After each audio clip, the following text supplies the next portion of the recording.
মেটে আলু রান্না করছি, তো গোটা জিরে আর শুকনো লঙ্কা ফোড়ন দিয়ে হলুদ লঙ্কা আর জিরে গুঁড়ো দিয়ে দিলাম। এবার মশলাটা ভালো করে কষিয়ে নেব। এবার মেটে আলু দিয়ে দিচ্ছি, জল দিয়ে দিলাম,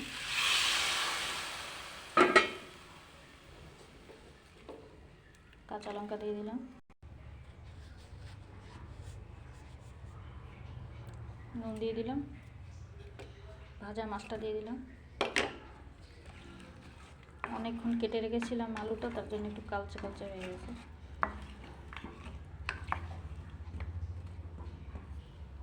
আর একটু জল লাগবে, দিয়ে দিচ্ছি।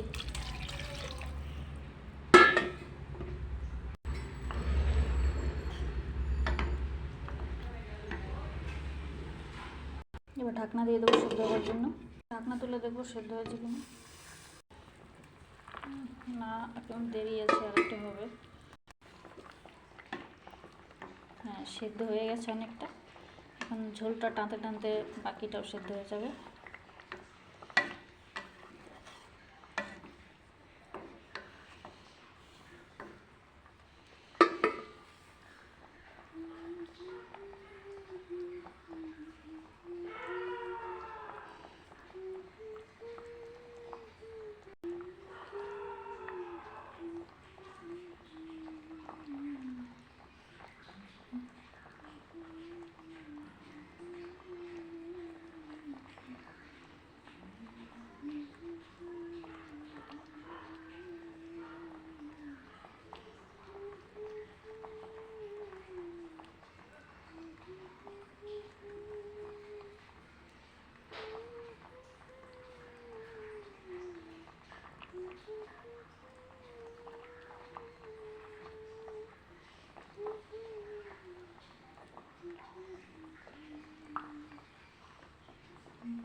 এদিকে ভাতটা বসিয়ে দিলাম।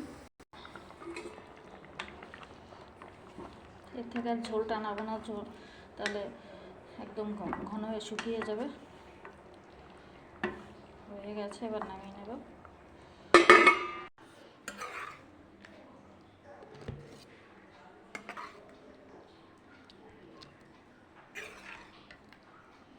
ভিডিওটা ভালো লাগলে অবশ্যই লাইক কমেন্ট শেয়ার করে দিও,